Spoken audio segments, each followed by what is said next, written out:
itulah tujuan kami datang ke tempat ini. Dan Roh-Mu yang kami percaya menggiring kami untuk memuji menyembah-Mu. Kini Bapa, beritakanlah firman-Mu dalam hati kami, sehingga kami bertumbuh dalam kebenaran, mengenal Engkau lebih lagi, dan terlebih diubahkan oleh firman. Pakai hamba-Mu untuk memuliakan nama-Mu lewat pemberitaan firman ini menjadi perenungan yang manis di hadapan Tuhan. Dalam nama Yesus, semua yang cinta Tuhan sama-sama bilang amin. Amin. Silakan duduk Bapak Ibu. Terima kasih buat tim Propetik yang sudah melayani kita untuk hati kita disiapkan seperti tanah yang gembur dan benih ditabur. Amin Bapak Ibu. Amin. Ya, ini pertama kali saya datang ke tempat ini. Itu sebabnya rasanya perlu untuk memperkenalkan diri, sekalipun saya bukan orang jauh Bapak Ibu. Kita sama-sama warga Bekasi, cuman Bapak Ibu agak lebih keren karena lebih dekat dengan Jakarta, betul ya? Saya gereja lokal saya di GBI NLC, New Life Community Kemang Pratama, dan saya tinggal di Familia Urban. Ada satu klaster yang tadinya kecil tapi sekarang dibikin besar sama pengembangnya, dan di daerah Pedurenannya Bekasi. Jadi bukan Pedurenan Jakarta, Pedurenan Bekasi. For your information, Bekasi tadinya punya banyak duren. Ya, Jati Asih dan sebagainya. Dan saya kebetulan dari Jati Asih pindah ke situ Pak. Jadi from Tanah Duren ke Tanah Duren selanjutnya. Oke, siap untuk firman Tuhan? My name is Yuri Abbas. Saya menikah dengan seorang wanita dari Jawa Tengah, Prambanan, namanya Christina. Bukan yang penyanyi dangdut itu, bukan. Dan dianugerahkan 2 orang putri. Jadi semuanya putri, Gloria Kenanya dan Sharon Miracle. Saya sendiri dari Sulawesi Utara, Kepulauan Sangihe. Oke, The Church After Pentecost adalah judul renungan kita hari ini. Gereja setelah Pentakosta, karena minggu lalu kita ibadah Pentakosta, betul saudara ya? Nah, renungan hari ini bertujuan untuk mengingatkan kembali dan menyodorkan fakta berdasarkan Alkitab, apa yang terjadi dengan orang-orang setelah mengalami baptisan Roh Kudus di loteng Yerusalem. Amin Bapak Ibu? Ya, di status Facebook saya tulis apakah mereka bikin acara lagi yang sama dengan itu, atau mereka setelah menerima baptisan Roh Kudus mereka justru bergerak melakukan misi Allah. Lalu itu yang akan kita cari tahu hari ini lewat perenungan ini. Api Pentakosta di sini ya tentu saja adalah peristiwa yang fenomenal. Katakan amin. Bapak Ibu bisa bayangkan lidah-lidah seperti nyala api bertebaran dan hinggap, betul ya?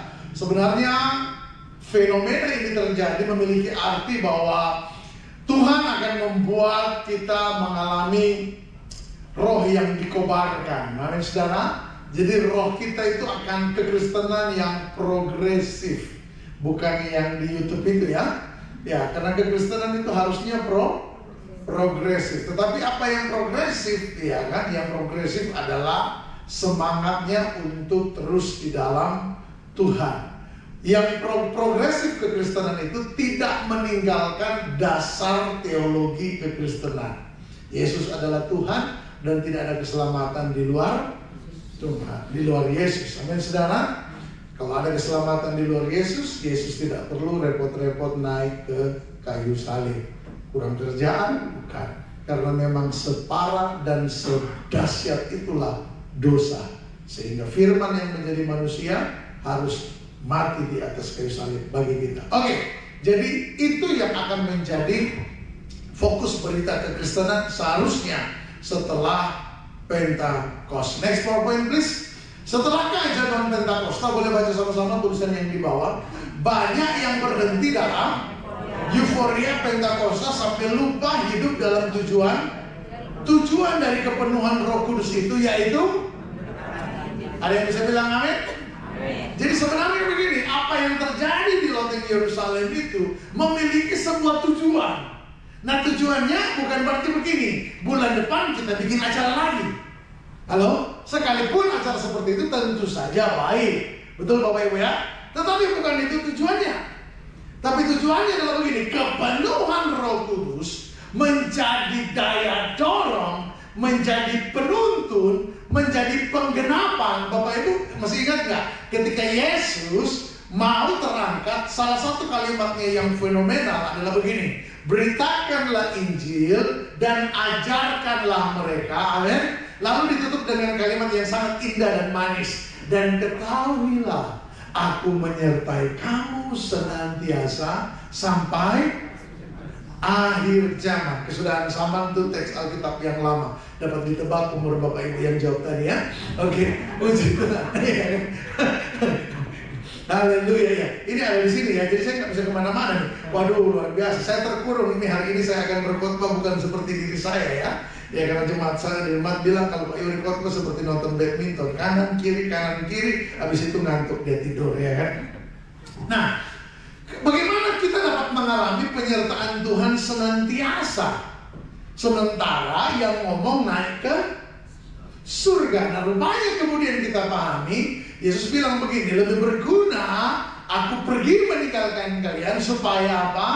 Roh penghibur, Parakletos itu turun menyertai, karena Parakletos it means diutus untuk menyertai, atau paling sederhana pakai kalimat begini, Roh Kudus hadir untuk berjalan bersama kita, berjalan di dalam kita. Amin saudara. Berarti begini, Yesus tidak bohong, dia menyertai kita karena Roh Kudus akan mengaplikasikan kehadiran Kristus dalam hidup kita dan melalui kita. Buat yang belum sarapan, kalimat-kalimat teologi seperti ini mungkin sedikit memusingkan, dan saya akan segera beralih dari tempat ini. Amin. Haleluya. Jadi jangan pernah keluar dari tujuan ini. Sama-sama bilang saya siap. Gereja Tuhan yang meresponi dengan benar Pentakosta adalah gereja yang dikobarkan untuk memberitakan Injil. Nah, apa isi Injil? Itu kemudian menjadi pertanyaan kita. Next PowerPoint, mari sama-sama kita baca ayat atau pasal selanjutnya dari peristiwa Pentakosta dalam Kisah Rasul pasal 2. Kalau begitu kita akan baca pasal yang ketiga. Haleluya. Oke, Bapak Ibu siap? Mari sama-sama kita baca dengan keroyokan, karena siapapun musuhnya, kalau kita lawan dengan keroyokan, kita pasti menang. Amin. Amin. Ya, musuhnya mau jago karate, jago apa, kalau kita lawan se-RT, mati juga dia saudara ya. Haleluya. Oke, sama-sama kita baca 6 ayat yang indah ini. 2, 3, mulai. Pada suatu hari menjelang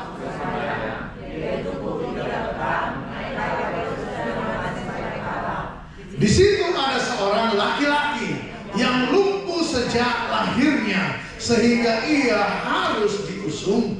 Tiap-tiap hari orang itu diletakkan dekat pintu gerbang bait Allah yang bernama Gerbang Indah untuk meminta sedekah kepada orang yang masuk ke dalam bait Allah itu. Setiap kali saya membaca ayat dan bagian ini, saya selalu teringat kalimat yang Tuhan taruh di hati saya. Di depan gerbang indah ada pemandangan yang tidak indah.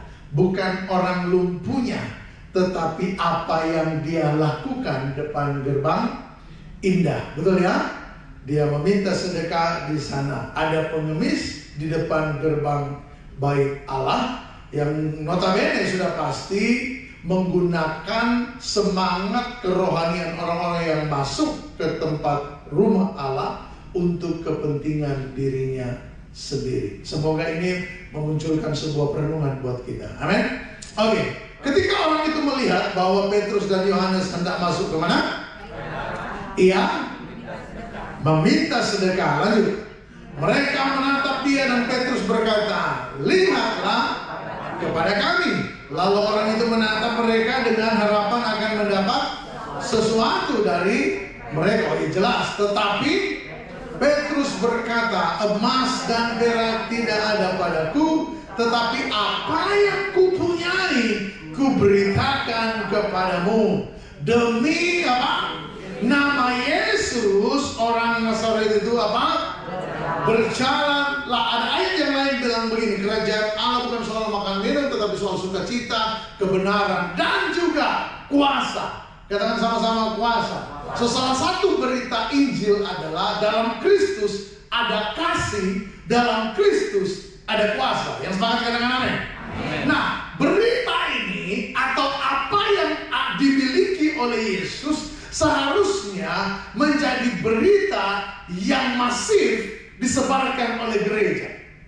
Jauh melebihi apa yang disebutkan di bagian awal perkataan Petrus itu. Amin.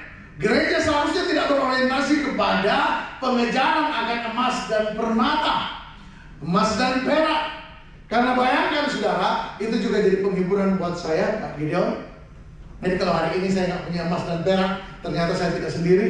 Petrus sudah mendahului saya. Amin. Haleluya. Ya, bukan saja emas dan perak tidak saya miliki, ya kan? Bahkan cincin nikah saya lupa ada di mana hari ini, Bapak Ibu. Haleluya. Saya cuma takut jangan-jangan udah pernah gue jual kali ya. Iya. Karena istri saya masih pegang. Saya lupa, Pak. Istri saya kemarin ngamuk-ngamuk. Masa gitu aja kamu lupa, ya kan? Ya namanya lupa kan nggak ingat, kan? Ya saya cuma ingat di mana barang itu. Seingat saya taruh di laci. Seingat saya. Nah, lebih dari itu nggak ingat. Ya, tolong berdoa buat saya supaya saya ingat di mana barang itu. Ya.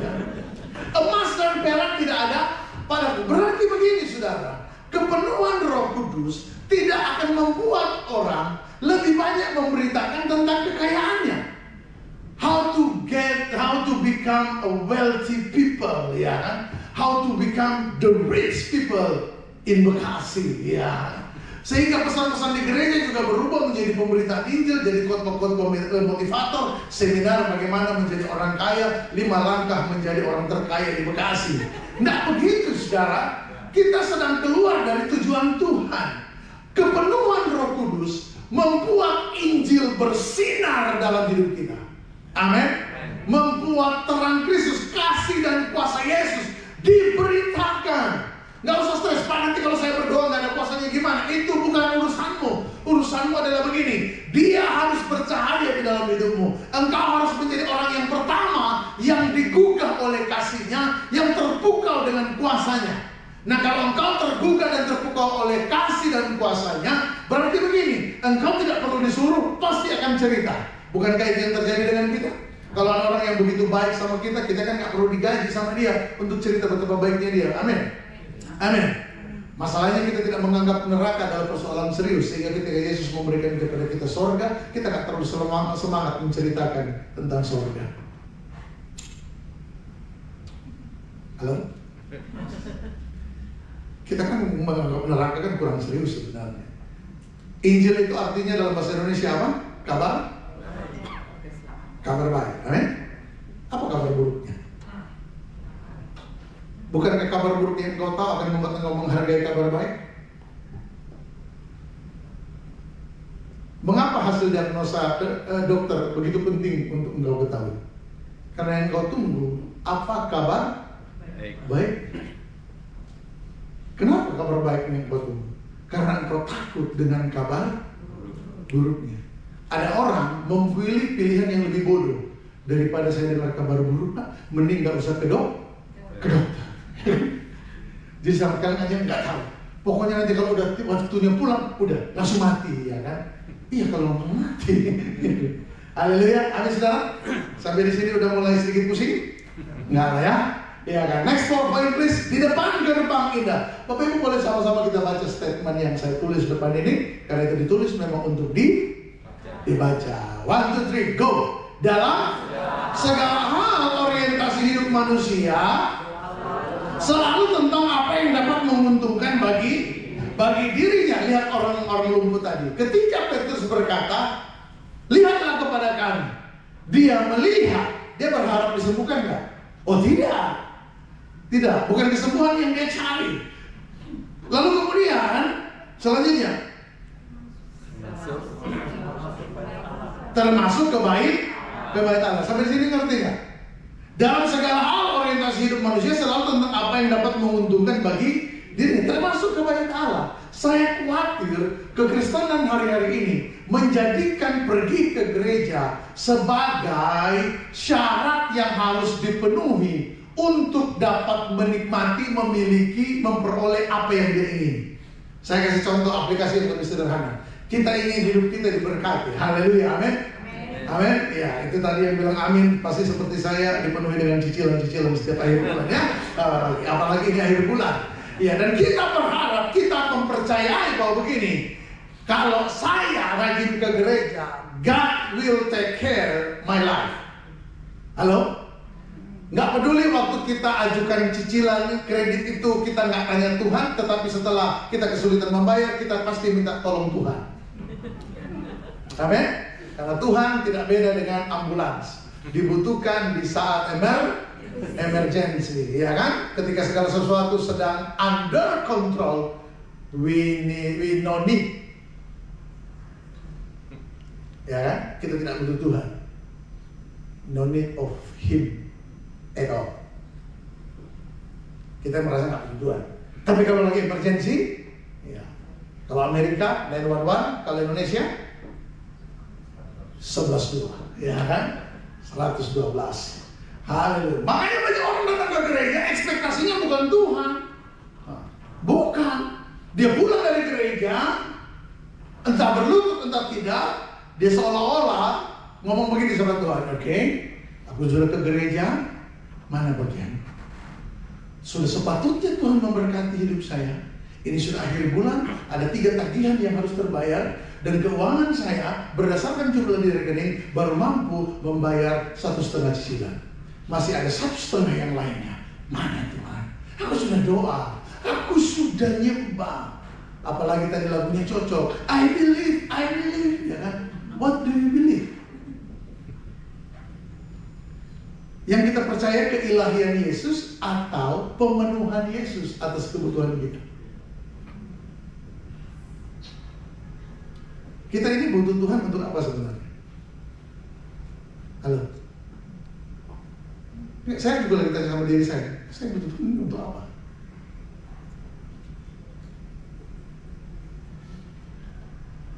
Ya, oke. Buat baik berhenti di sini, mari kita merenung sama-sama. Ya. Lanjut, selalu lebih. 2, 3. Selalu lebih mudah menggunakan nama Allah untuk mencapai keinginan kita daripada Allah panggil nama kita untuk kepentingannya. Amin, saudara? Betul ya? Oh, kita itu selalu lebih mudah menggunakan nama Allah untuk kepentingan kita daripada menyadari Allah itu udah lama panggil nama kita untuk menjadi pelaku kehendaknya. Makanya lagu-lagu teologi, lagu-lagu rohani zaman dulu itu kan muatan teologinya kan luar biasa, betul nggak? Ya kan? Dengar dia panggil nama saya, dengar dia panggil namamu. Amin. Ku jawab ya. Itu nyanyi itu nggak pakai H, saudara ya. Ya, dipanggil ya kan. Ku jawab ya Tuhan, ku jawab ya Tuhan, ku jawab ya. Ya, orang-orang yang bikin lagu itu waktu itu zaman dimana misi kekristenan menyebar ke segala penjuru dunia. Martir Allah lahir pada saat itu. Banyak sekali orang yang mati karena pemberitaan Injil. Kok bisa ya Pak? Mereka mati karena pemberitaan Injil. Hati mereka dibaptis Roh Kudus. Amin. Amin. Mungkin agak sedikit kurang relate dengan zaman sekarang, karena zaman sekarang kita buru-buru mati bagi Kristus. Dalam perjalanan misi kita masih mikir, nanti tiket pulang bagaimana ini ya kan? Haleluya.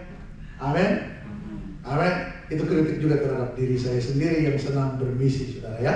Oke, next point please.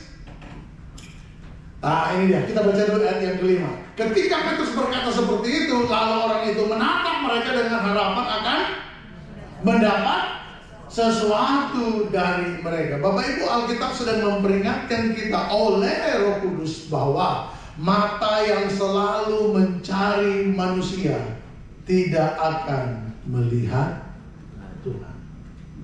Inilah yang terjadi dengan dunia ini sebenarnya. Dunia ini merasa tidak membutuhkan keselamatan. Dunia ini lebih merasa bahwa kebutuhan yang terpenuhi adalah prioritas utama. Itu sebabnya bahkan pengajaran seperti ini juga masuk ke dalam gereja.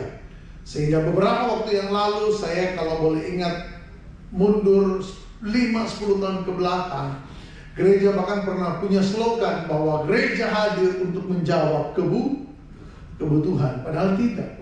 Gereja tidak dipanggil untuk menjawab kebutuhan. Gereja dipanggil untuk memberitakan nama Tuhan, karena tidak ada keselamatan tanpa Tuhan. Amin. Soal cara menyampaikan berita itu, nah salah satunya adalah menjawab kebutuhan. Tapi seberapa banyak kebutuhan yang bisa kita jawab? Bukankah kebutuhan kita juga berubah-berubah dan menyesuaikan dengan zaman? Halo? Coba saya tanya Bapak Ibu, 20 tahun lalu, 25 tahun lalu, definisi orang miskin itu apa? 20 tahun lalu, orang miskin itu seperti apa? Bapak Ibu yang lahir seperti zaman saya, 20 tahun lebih, banyak. Betul ya, zaman kita yang hanya punya satu TV, TVRI. Zaman itu kita tahu bahwa bangsa termiskin di dunia adalah, Bapak Ibu waktu punya TV itu, punya TV nggak dulu? Bahkan di lingkungan kami itu yang gede itu yang punya TV hanya 3 keluarga, keluarga Pak Lurah, rumah kami sama ada rumah satu tetangga kami dekat keluarga. Bukan karena kami orang kaya, mungkin karena bapak saya berani mengajukan cicilan pada waktu itu ya. Nah, di zaman itu bangsa yang miskin itu dipublish banget di TVRI, Ethiopia. Sekarang Indonesia lagi belajar agrikultur dari Ethiopia. Sebenarnya sih nggak belajar dari Ethiopia, karena yang di Ethiopia itu Israel. Sekarang mereka udah bukan lagi yang termiskin. Tetapi dulu kita lihat mereka antri bawa mangkok kosong. Nah itu definisi miskin orang dulu. Definisi miskin zaman sekarang. Definisi miskin zaman sekarang adalah begini. Dia pasti sudah beli kuota sehingga mampu kirim WA untuk kasih tahu dia mau pinjam uang. Come on. Betul kan? Ya kan? Karena sekarang orang pinjam uang baik WA. Betul ya? Berarti kan begini, dia punya kuota. Jadi definisi orang miskin sekarang itu adalah dia punya uang untuk beli kuota, untuk kirim WA bahwa dia butuh uang. What a word, ya kan? Tapi itu yang terjadi. Tanpa kita sadar, kita pun begini Bapak Ibu. Kalau mau jujur ya, saya pendeta jujur juga Bapak Ibu. Di tengah kesulitan, di tengah keterdesakan, apalagi masa pandemi kemarin, kita ini mudah terpancing untuk lebih memilih mencari pertolongan dari gunung-gunung perlindungan yang ada dibanding memandang kepada Tuhan. Dan saya bersyukur bahwa Alkitab telah mengantisipasi ini sejak lama, sehingga tertulislah Mazmur pasal 121, aku melayangkan mataku ke gunung-gunung, dari mana akan datang pertolongan? Pertolonganku datangnya dari Tuhan. Kenapa pemazmur menggunakan kata gunung? Karena gunung di zaman dia adalah tempat persembunyian. Gunung di zaman dia adalah tempat istirahat. Lebih mudah cari gunung daripada cari Tuhan. Gunung itu predictable. Tuhan itu unpredictable. Ketika dalam kesulitan keuangan, kita punya gunungnya. Nomor WA-nya kita simpan. Solusi how to do-nya kita tahu. Lembaga tempat kita mengajukan pinjaman kita tahu. Daripada nunggu Tuhan. Come on. Are you with me? Kalian nggak menduga bahwa hari ini akan khotbah seperti ini ya? Ya, oke, saya ganti dengan judul khotbah 3 langkah jadi orang sukses. Ya, mohon maaf Bapak Ibu, setelah saya pikir-pikir ternyata ada 79 langkah untuk jadi orang sukses ya. Karena saya dipraktekkan yang 3 belum sukses-sukses juga. Makanya saya paling benci. Satu kali seorang teman saya, pembuat motivator bilang begini, come on ya, out from your comfort zone. Wih, itu kan keren banget kan? Saya bilang impossible. Oh, dia malah marah Pak Gembala. Oh, come on, get out from your comfort zone. Saya terjawab, impossible. How so? Kok bisa? Dia bilang, how dare you tell me get out from my comfort zone? Tempat itu saya bahkan belum pernah ke sana. I never been there before. Lalu, betul juga ya. Sampai hari ini masih menderita. Gimana kamu bilang keluar dari zona nyaman? Nyaman itu kayak apanya kita gak ngerti. Halo? Baru kemarin terima kelimpahan, pertengahan bulan kita sudah masuk pada zona kemiskinan. Lalu dia bilang keluar dari zona nyamanmu. Come on. See? Seringkali kita lebih mencari apa dan lebih percaya pada apa yang kita dapat lakukan dibanding apa yang telah Tuhan sediakan. Pentakosta, next PowerPoint. Pentakosta membuat nama Yesus seharusnya bercahaya di dalam hati kita. Di sini tidak ada jam dindingnya. Waktu saya masih berapa ya? Masih berapa? Jangan masih banyak, masih ada ibadah 20 menit. 20 menit, thank you brother. Kalau udah tinggal 5 menit, please angkat 5 jari, ya kan? Kalau saya masih khotbah, please kasih kode gini. Kalau saya masih khotbah lagi, kamu ambil tindakan profetik, ada amplop, kamu sobek-sobek. Pembicara tahu apa artinya itu. Haleluya. Iya kan? Oke, luar biasa. Oke, sama-sama kita baca ayat yang Kisah Rasul 3 ayat yang ke-6. Tetapi Petrus berkata apa? Emas dan perak tidak ada padaku, tetapi apa yang kupunyai kuberikan kepadamu demi nama Yesus Kristus. Coba katakan sama-sama yang tulisan warna kuning. 2, 3. Demi nama Yesus Kristus. Haleluya. Amin saudara. Amin. Saya kasih tahu dulu ya pendapat Petrus ini supaya saudara tidak salah memahami. Pada waktu itu cara hidup mula-mula orang Kristen adalah ada orang-orang tertentu yang memiliki kelebihan harta, mereka menjualnya dan mengumpulkan uangnya dalam sebuah perbendaharaan. Nanti saudara bisa lebih memahami kalau baca pasal yang kelima, kematian Ananias dan Safira, ya kan? Berarti begini, sebenarnya Petrus di stok perbendaharaan komunitas memiliki uang. Kita sebut saja namanya uang, betul ya? Zaman itu mereka nggak kenal namanya uang. Tetapi kemudian begini, Petrus tidak berkuasa atas apa yang terkumpul itu. Dia tertib pada manajemennya, amin, pada kesepakatannya. Lalu kemudian di depan dia ada orang yang membutuhkan apa yang tidak dia sadari lebih besar dari sebuah kesembuhan. Apa itu? Mengenal nama ini. Amin.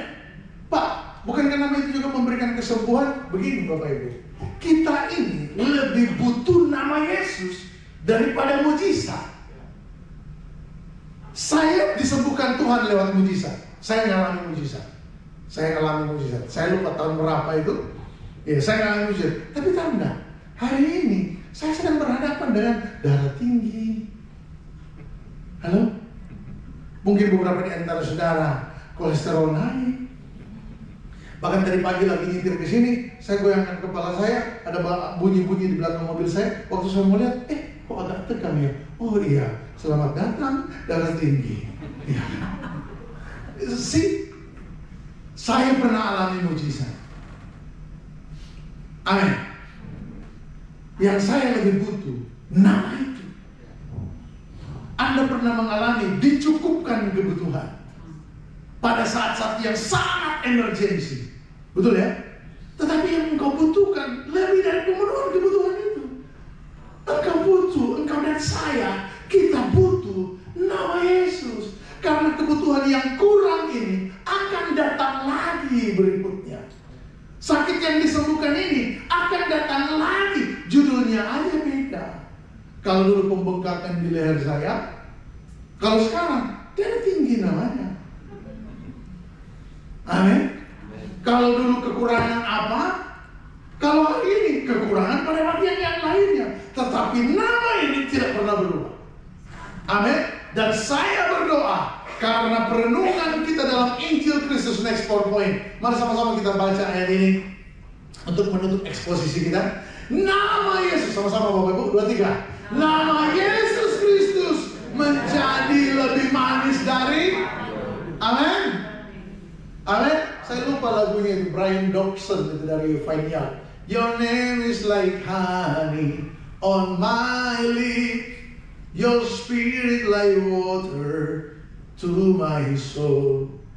Your word is the lamp unto my feet. Jesus, I love you. Oke, kita tahu? Ya, saya hentikan karena ini bukan solo kali, saudara. Ya kan? Nama Yesus ingat konteks kita after Pentecost. Amin. Jadi orang yang dipenuhi oleh Roh Kudus, ini yang akan terjadi menurut Alkitab. Nama Yesus menjadi lebih manis dari madu. Ada banyak nama yang lain, tetapi ketika engkau dalam keterpurukanmu, engkau sebut nama itu manis. Amin. Amin. Engkau sebut nama itu, kayaknya nggak menjanjikan. Nah, telepon kukung aja ya kan? Nggak ada begitu. Halo. Amin. Amin. Lebih berkuasa dari. Zaman sekarang kita sedang hidup di mana orang bilang begini, selama ada waktu. Amin. Waktu. Jangan bilang uang. Saya takut yang saudara ingat dari khotbah cuma waktu. Lebih berkuasa dari uang dan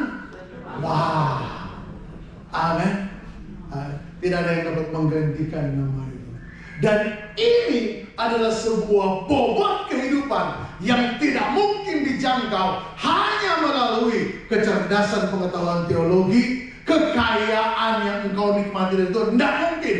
Hanya orang-orang yang ketika hatinya digugah oleh Roh Kudus, dipenuhi, dibaptis oleh Roh Kudus, dia akan menyebut nama Yesus manis di lidahnya. Amen. Mahal melebihi permata. Sehingga kalaupun engkau tidak mendapatkan permata, engkau ingat kebenaran ini bahwa saya masih punya nama itu. Amin. Amin. Ini bukan khotbah tentang mari kita miskin sedunia Bapak Ibu, tapi ini juga bukan khotbah tentang jadilah kaya. Inilah khotbah tentang hai gereja Tuhan, orang-orang yang dipenuhi oleh Roh Kudus akan tinggal di dalam Kristus dan menikmati keindahan Kristus di sini. Injil menjadi hal yang ternikmat dalam hidup. Dulu saya susah banget ya, jangankan motivasi orang lain, motivasi diri sendiri aja untuk rajin baca Alkitab susah banget. Halo? Ada yang mengalami hal yang sama? Padahal waktu penyembahan karunia Roh, waktu pelayanan karunia Roh. Saya nggak mau bilang saya orang yang sangat peka dengan Roh, tapi Bapak Ibu dalam perjalanan pelayanan saya mengalami segala bentuk manifestasi kuasa Roh Kudus. Hampir-hampir saya tergoda ingin bikin kartu nama lengkap dengan karunia-karunia itu. Dan tentu saja di belakang kartu nama adalah nomor rekening. Kan itu kayaknya bagus sekali. Yuri Abbas dipakai Tuhan secara khusus ya kan. Doa, konseling, pemulihan ya kan? Dan nomor rekening. Just in case ada hal dahsyat terjadi. Tapi kemudian saya menemukan bahwa begini, saya tidak akan pernah mungkin membaca Alkitab itu kan suka dianalogikan surat cinta. Amin, betul ya? Ya kan? Anda kan tidak pernah akan mungkin membaca sebuah teks tulisan surat cinta dari orang yang pribadinya tidak Anda cintai. Halo? Kalau nggak percaya, coba tanya sama orang yang pernah terlambat bayar cicilan di bank. Lalu admin bank kirim WA sama dia. Itu jangankan kita baca, kita tengok aja nggak mau. Waktu namanya muncul di notifikasi, langsung kita skip dalam nama Yesus.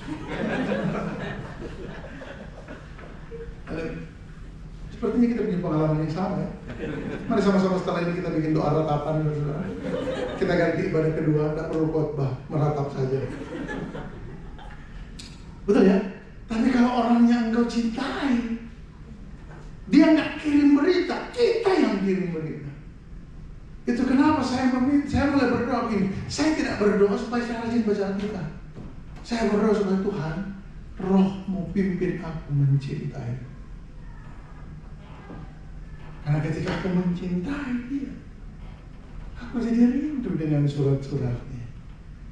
Dan tiba-tiba surat-suratnya bereksegese, berbicara kepadaku. Bukan aku berbicara ke Alkitab. Hari ini ingin baca apa ya? Kisah pertobatan kurang menarik ya. Kisah mujizat aja, karena kebetulan lagi susah ini. Haleluya. Amin. Dan bagian akhir saya mau tutup dengan perenungan supaya khotbah ini memenuhi syarat menjadi khotbah yang ekspositori. Kalau cuma eksposisi kan puyeng ya dari tadi ya. Ya ini pendeta siapa, baru pertama kali udah muliain kita. Bukan, saya hanya membongkar isi Alkitab kepada saudara supaya kita semua tahu Alkitab itu pesannya apa sih. Oke? Nah sekarang ini berita penghiburan. Amin, amin, amin, saudara. Haleluya. Karena biasanya Jumat kalau mereka dikhotbahin kayak gini, wah persembahan langsung menurun.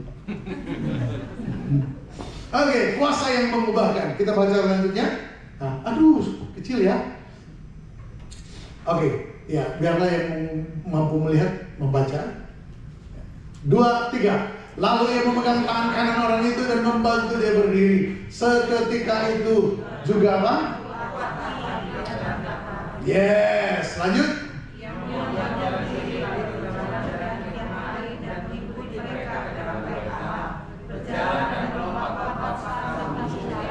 Seluruh. Haleluya. Sebelum kita baca ayat 10, saya boleh minta tim musik ke parkiran kayak kemana gitu ya, ke sini maksudnya ya. Lanjut ayat 10. Lalu mereka mengenal dia sebagai orang yang ya. Bapak Ibu lihat ya, Alkitab ini memberitahu kita bahwa si orang lumpuh ini bahkan dia tidak menyadari orang di sekitar dia itu sudah punya tanda tentang dia. Amin. Ini orang adalah pengemis di depan gerbang baik indah. Amin.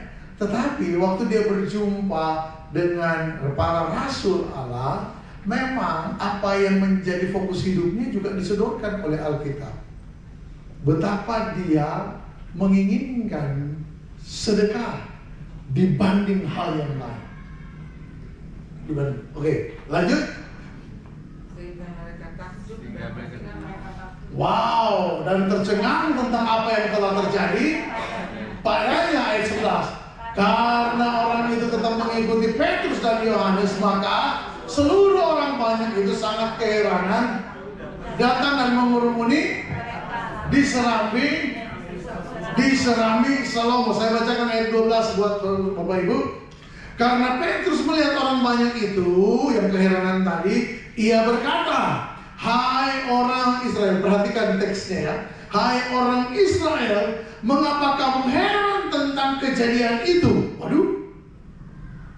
Dan mengapa kamu menatap kami seolah-olah kami membuat orang ini berjalan karena kuasa atau kesalehan kami sendiri?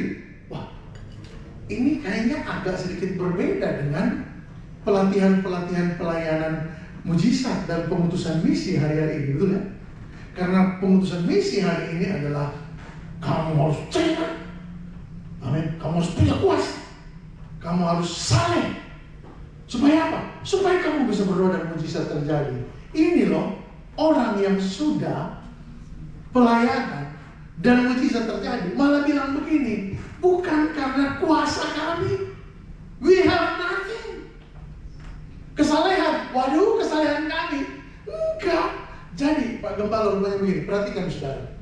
Ketika Roh Kudus membaptis hatimu, atau dalam pemahaman lebih jauh adalah begini, ketika engkau semakin bertumbuh mengenal Allah oleh pimpinan Roh Kudus, maka engkau akan semakin melihat betapa Allah tak terjangkau dan engkau tidak memiliki apapun untuk mencapai Dia kecuali nama Yesus. Kurvanya itu makin Allah makin ke atas, kita itu makin ke bawah. Masih ingat ketika Yohanes Pembaptis berkata, dia semakin bertambah, aku semakin berkurang. Apanya yang bertambah, apanya kita yang berkurang. Orang yang makin mengenal Allah oleh Roh Kudus akan mengalami perenungan ini. I have nothing but Christ. Aduh, saya dulu, Pak Gembala, memacu hidup saya untuk bangun spiritualitas saya. Apakah itu baik? Sebentar. Saya ingin bilang, oh ya Pak, kan itu juga baik. Tetapi saya akhirnya terjebak pada kesombongan rohani saya sendiri. Bapak Ibu, saya pernah jadi orang yang meremehkan orang-orang yang gak pernah puasa Ester. You know puasa Ester? 3 hari, jam 6 pagi sampai jam 1 siang. Enggak, itu terlambat makan. 3 hari total. 5 kali dalam setahun saya ambil puasa Ester. 3 kali menemani mentor saya dulu, 2 kali sendiri. Jadi kalau saya ketemu dengan pendeta-pendeta, saya tanya, apalagi saya pernah ketemu dengan seorang pendeta yang menurut saya sangat diurapi, saya kagum banget sama dia. Dan saya ingin tahu bagaimana dia menjalani hidupnya. Saya ingin dengar dari dia. 6 kali dia puasa Ester dalam setahun, berarti 2 bulan sekali, betul ya? Atau jangan-jangan setiap bulan. Karena saya sangat mengagumi dia. Dan saya begitu terkejut dengan jawabannya. Setelah sebuah pengejaran, memburu, mengidolakan hamba Tuhan ini, saya akhirnya dapat bertemu dan saya tanya begini, Pak, Bapak puasa Ester setahun berapa kali? Soalnya dia jawab begini, aduh, yuk, kadang-kadang 1 tahun 1 kali, kadang-kadang enggak. Itu saya langsung melihat dia, tiba-tiba saya langsung, terus gimana? Terus saya waktu itu pura-pura nanya, tapi sebenarnya nggak ingin dengar. Saudara pernah semunafik itu? Oke, kita satu klan ya. Terus kenapa Bapak kok pelayanannya dirapi? Kalau saudara nggak ingin dengar ya kan? Cuma udah kejebak aja, ya kan? Ya, dia bilang, ya nggak tahu. Pokoknya ya aku tahu aku butuh Tuhan. Tuhan tolong aku. Ini pekerjaan Tuhan bukan pekerjaanku. Saya luar biasa. Ya, saudara pasti dapat membayangkan kemunafikan itu ya. Tapi waktu saya pulang, iya. Karena saya pikir itu. Ada banyak orang Kristen berpikir, karena saya sudah hidup rohani, seharusnya saya punya ini. Berarti begini, engkau tidak mengasihi Tuhan, engkau bertransaksi dengan Tuhan. Saya sudah berpuasa Tuhan, lakukan puasa. Saya sudah menabur Tuhan, berpulang setia Tuhan. Mana tingkat-tingkat langit yang dibuka? Come on. Tingkat langit yang dibuka itu teguran Tuhan, Malaikat 3 ayat 10 itu teguran Tuhan untuk Israel yang bermental pencuri. Memang orang yang bermental pencuri, langkah pertobatannya adalah diiming-iming. Amin. Amin. Tetapi bagi yang mengasihi Tuhan, teladan kita kan orang beriman Abraham. Abraham memberi persembahan kepada Tuhan perpuluhan apapun itu namanya, bukan karena dijanjikan langit terbuka, tetapi dia menyadari hidupku telah diberkati oleh Tuhan. Aku mempersembahkan ini buat Tuhan. Amin. Makanya di zaman Abraham tidak ada orang bikin podcast mengapa tidak perlu membawa persepuluhan. Amin. Amin. Kita sekarang repot jawabnya. Karena di zaman Abraham orang memberi karena apa? Keputusan hati yang mengasihi. Amin, saudara. Dan paling akhir, John Calvin pernah bilang begini. Sama-sama kita baca. Waktu saya sudah habis. Thank you. Klik lagi. Ini dia. Bukan. Nggak perlu. Yang tadi itu, ini aja. Sama-sama kita baca. Baca tulisan bahasa Indonesia aja Bapak Ibu. Karena saya taruh yang bahasa Inggris biar dikira saya pintar. Yang berbahasa Indonesia aja, sama-sama kita baca. 2, 3. Injil bukanlah doktrin berkata-kata, tetapi doktrin kehidupan. Injil tidak dapat dipahami hanya dengan akal dan ingatan, tetapi dapat dipahami sepenuhnya ketika Injil merasuki seluruh jiwa dan menembus ke relung-relung hati yang paling dalam. Dan sekedar Anda tahu, yang mampu membawa Injil sampai ke relung hati paling dalam hanya Roh Kudus. Itulah kenapa gereja harus mengalami Pentakosta. Amin untuk firman Tuhan. Kita berdoa. Kalau musik mainkan dengan lembut.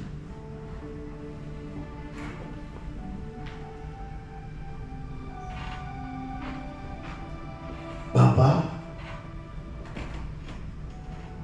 firman yang dibawa Roh Kudus ke hati kami hari ini mengajar kami betapa hati kami seringkali bertransaksi dengan Tuhan.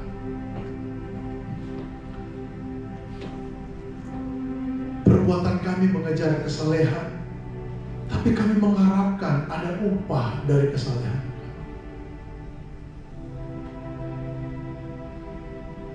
Kami berdoa, kami membaca firman, kami beribadah, tapi kami mendambakan hidup kami dipenuhi oleh kuasa. Dan Engkau tahu untuk apa kuasa itu akan kami gunakan nanti. Tuhan, ampuni hati yang seperti ini. Aku bersyukur hari ini karena Roh-Mu membedah isi hati. Dan aku mau katakan, Tuhan, aku persilahkan Roh-Mu untuk membersihkan lebih lagi semua yang tidak berkenan dalam hati, sehingga aku dapat meresponi suara panggilan-Mu, dan olehnya Engkau lewat Roh dan firman berhasil mengubah hidupku. Dalam nama Yesus kami berdoa. Yang menerima firman sama-sama katakan amin.